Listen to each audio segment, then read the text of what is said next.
to How Did We Get Here series. And as you guys know, in fact, if you have watched any of my podcasts, you know that we always start with some icebreakers. But we're switching it up for this series, and we're switching up quite a few things. We're gonna start every episode with some affirmations with Cappy. And today, she needs no introduction. Her name is Grace Mondlana. Welcome. Thank you for having me. Okay, are you ready to get started? I'm excited. I'm gonna do some affirmations with you, and then you're gonna take over. Okay. Okay, let's go. So the affirmation is peace-filled. What small moments in your morning bring you the most delight? Is there a preferred meal or a drink you enjoy during these moments? Opening up my curtains in the morning. Really? It's like, it's a new day. It feels so good. And also I need a cold, icy glass of water. Okay. It just fills me up. Okay, I get that. So my second affirmation starts with Greatful. Yes. Could you share an affirmation or mantra that helps keep you grounded in gratitude throughout the day? One that I can think of is, it would be a shame to come this far and think it only ends here. It'll be a shame to come this far and think it ends here. That is beautiful. Like when I find myself not having the capacity to go forward, there's no way of going forward. Exactly. I love that. That's actually, I'm going to write that and I'm going to keep that, especially in those moments where it's like you said, when it's just so overwhelming, especially this time of the year, and you just can't do it anymore. So I love that. Okay, Grace, I'm going to hand over to you. For the first time, someone else is hosting the conversation. Take over. But first, you're very successful at what you do, and as an individual outside of your job, and Mpoomy le dwawe, but Mpoomy the girl. Person, Yeah. So my one question as a 23-year-old, seeing how we have, done life, different phases, how do you manage to still be Mpoomy? Family. On my way here this morning, it's been a very overwhelming 2 months, but in fact, while writing this book, a lot of emotions and things come up. And on my way, I called my husband, right? And I said, I think in this season of our lives, God is reminding us the importance of community and people. And I started naming all the people in the different roles. I mean, from family to friends to the woman who helped me take care of my children, my team, and those are and I was thanking God for those people, and I was telling my husband that God has just reminded me of the essence and the importance of people. And so when all is said and done, on Monday we had dinner at the table and we were dancing at the table. That's what keeps me. That's what matters. Like when I get home, my kids don't care about all of this stuff. Like they don't care. They just want mommy. So I think family and friends and people keep me grounded. And with that, what would you say to the grateful Mpoomy? What would you say to her? To the grateful Mpoomy, what would I say to her? I think to just be reminded, and I'm going to go back to your opening, to your mantra about it would be a shame to come this far and think it ends here. And sometimes I question my identity, and sometimes I live in the moment. So I think what I'd say to her is, whatever emotions come with who you are, with the things, with the glitz, the glam, the cameras on, the cameras off, you're doing amazing. Feel it all, be in the moment, in the good and in the bad. I listened to a podcast and this lady was saying that we try to push away the darkness so we can constantly stay in the light. And she's like, no, we need both. The same way we need both night and day, we need both light and dark. So stay in the dark when it's dark, stay in the light when it's the light. And I think that breeds gratitude. Embracing every season. Exactly. Basically. Exactly. Right. You did not switch careers basically because you never became an accountant to start with. No, you I didn't. Well, I did. Really? So I'm a teacher by profession. Okay. I'm an educator by profession, but I never worked as a teacher. Okay. So I began to monetize my content before I graduated. So when I did graduate, I was like, we are not looking for a teaching job. I can monetize speaking to people online. Yeah. I mean, for some time, my friends would get jobs and I would start questioning myself like, oh, we studied for 4 years, but I'm like, Grace, think of it. You asked for 30 children in a classroom Yeah. to speak to them. Yeah. And God gave you 1 million people. Listen. And I'm like, you should look at the bigger picture. You know, this goes to everything Yeah. or every aspect of your life. Yeah. You know, you can ask for a certain Yeah. thing, but Yeah. God is going to give you greater than that. Yeah. So your story inspired me, seeing that, I mean, everyone around you knew education. I know myself too today. Education is the key to success. But now when you have a vision that not everyone can see, you should still let it blossom. Yeah. Because at the end, the fuel comes from within you. From within, yeah. Yeah. And I think tracing it back to even just dropping out as I narrate in the book, in that moment, it felt like exactly what you're saying, where it's like you seeing the miracle play out, you're seeing God's grace in your life play out, but there'll always be that question of, ish, but everybody else is doing this. Yeah. And that's the reason I never went back home. So after I dropped out, I should have gone back home, right? Where'd you go? I just stayed in Joburg and passed time.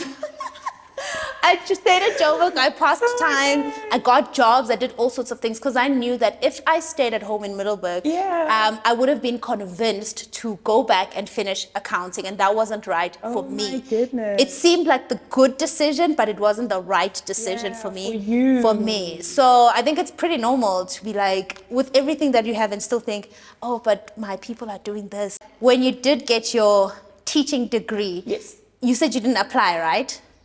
Do you think you'll ever go back to teaching? Not even go back. Do you ever think you'll get into a classroom? Definitely not a classroom. Okay. And I'm going to say this confidently. I think my light is too bright for a classroom. Okay. I think God has put me in this position whereby I don't see myself in a classroom or as a lecturer to make the spectrum broader, but rather still an educator, but not in the traditional educational classroom, you know. So maybe you and I share something in common. Okay. I'm a firstborn child as well.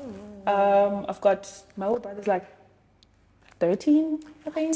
So seeing that you are a mother yourself now, I have to go back to where now you were the only child. Yeah. And now, of course, your mom has to accommodate the others that are coming after you, right? And you had a responsibility to an extent, of course, to play the bigger sister role, right? How do you think your children now look at you as a sister? That's a good question. I've never thought about that. But to be honest, so my sister and I started getting very close. We became we weren't always close growing up, and I share this. And now we've gotten very close to a point where I treat her child like my child, and she treats my children like her children, and they call each other brother and sister. And the same thing with my younger brother as well. So our kids are not cousins, they're cousins, but they're brother and sister. And I think the way that Nuri looks at my relationship with my sister and the way her relationship is with Zani is that we fight for each other, we support each other, and that's something my parents instilled in us, that at the end of the day, you guys are all that you have. If something happens to us, all I have is I have my siblings. Yes, there's friends and other extended family, but I have my siblings, and my kids protect each other. They get along like crazy. So yeah, I think my interaction with my sister and the support we show each other, she supports me a lot, and I support her. I think it shows for my children that as siblings, we're there for each other. Yeah. With myself, I don't have like elderly siblings or, you know, like you have known, for example. I don't have that. And I think I struggle to find that in friendships. And I struggle in distinguishing between, I know those friends and siblings, and then friends become closer, you know. Yes. But I struggle to then now look at Mpoomy and be like, dude, this is not your sibling. This is how my friendships then end up going down. Because I try to make you my everything, right-hand person, and on your side you have your own people, you know. So right now I'm in a position whereby I'm just trying to remember the definition of a friendship, and learning again the points of a friendship and how I can make that work, because I can't do that by myself. You can't do that. No matter what, nobody can be your everything. Not a husband, not a parent, not a friend, not a child. It's too heavy for anyone.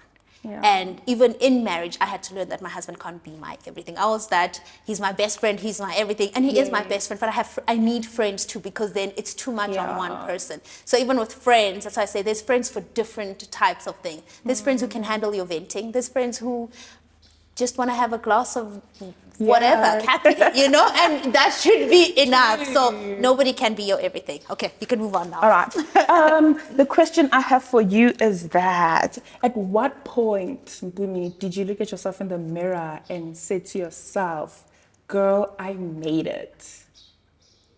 I don't know if I've gotten to the point. Let me ask Brendan. Brendan, have I gotten to that point? I say, girl, I made it. Have I said it? What felt like success to you at some point? I'm an overachiever. Okay. So, and it's not a bragging thing. Yeah. It's I have to remind myself that I'm living in it. I think for the longest time, I've worked so hard on proving that I'm not a failure, that even when success came about, I didn't recognize it. Yeah. So with my book now, that's what I'm trying to do. I think the book is a big Tap into I'm it. tapping into that. So, okay, into it. let me tap into it now. Please. My book. And being a #1 bestseller. That feels like that's what I'm success to me. talking about. And no, actually, here it is. When a 34-year-old woman said to me, no, 31-year-old woman wrote me a message and said, this is the first book I've ever bought and the first book I've ever finished. Wow. Thank you. That's success. Wow. That's amazing. You see? And this is That is what it. I wanted to make you feel. Because I feel like we work so hard and get caught up in work that we forget to actually just sit and embrace it all in and say, take it in. Don't cry. You're becoming... Okay. Please take it all in. Taking it in. Okay. We work so hard that we forget to just sit down and be like, I actually am at this particular point. We have a timeline in life, or just a ruler. You're like, step 1, step 2, step 3. You can be at step 50, but you don't feel like it because you don't. I celebrate myself, guys. Like, I celebrate myself. You will buy something new. If I do well, I'm gonna just celebrate that. Just to remind myself that you are the girl you think you are, and you are actually stepping on the ladder. Because if you continuously achieve stuff, but you don't recognize that there's no point. You're not gonna be motivated to go forward. Because then you don't reimburse yourself. Yeah. Well, I'm learning that from you. I want to start celebrating a little more. You should. You should. You have kids now. Yes. Right? Yes. 2 kids. 2 kids now. 2 to be specific. 2 beautiful kids. How do you then still live life with your husband? Ooh. How do you guys still then have fun outside of the kids? Outside of the work, outside of the kids, we've had to be very, very, very intentional. The kids, not so much. It was the work that became the problem, where our entire relationship was just based on work. So we've had to put some boundaries. But with kids, I was telling a friend this who has little ones, and I said, from the time my kids were babies, they knew that in the morning it's mommy's time. They don't get to interrupt that. They knew that every Thursday, mommy and daddy have date night.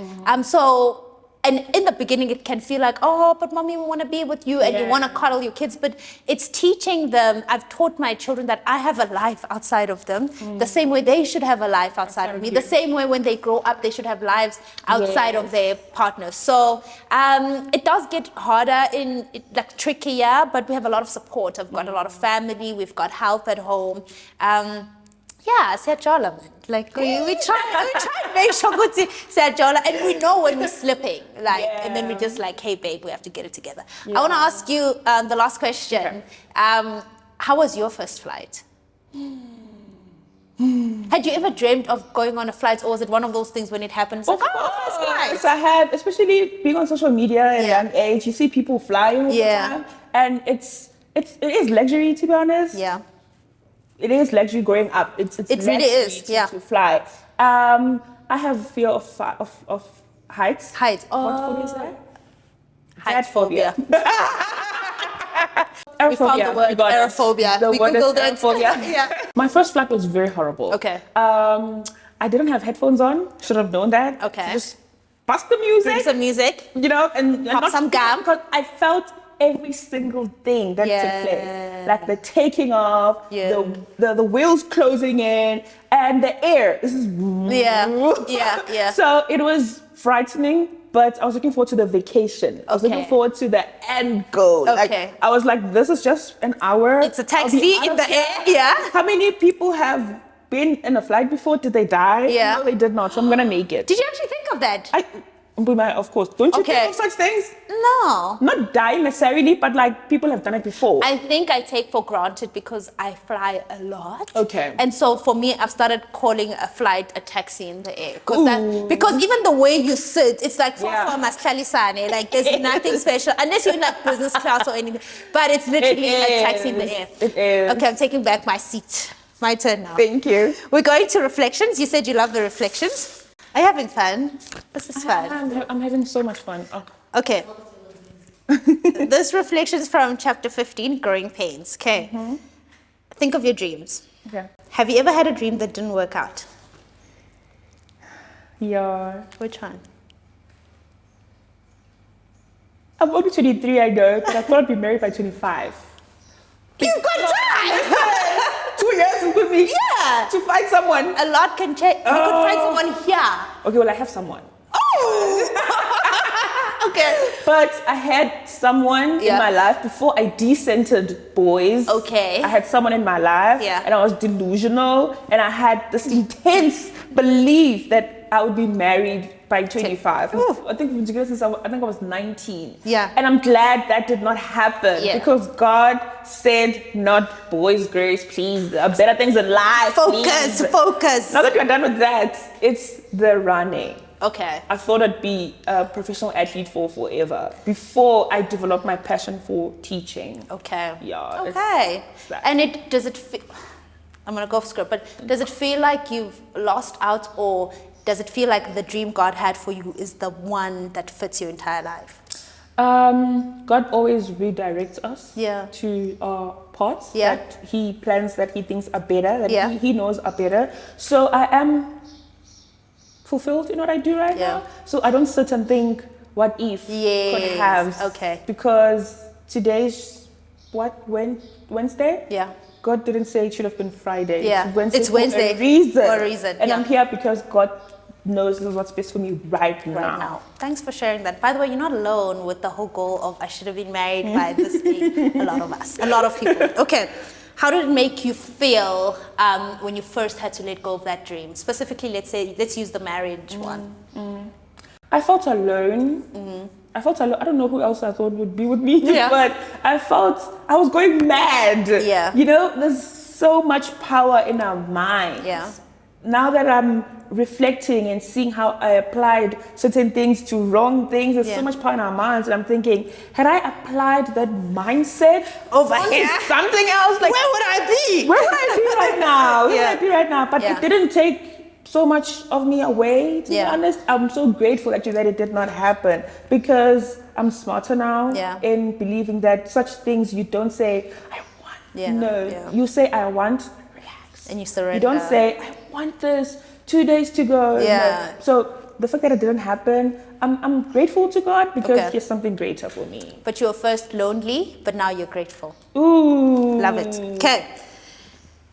Did letting it go make space for what you really needed to do with your life? I think your life is already an answer to that. Wait, when that relationship ended, you were not, you had not come across this career? I had just the beginning.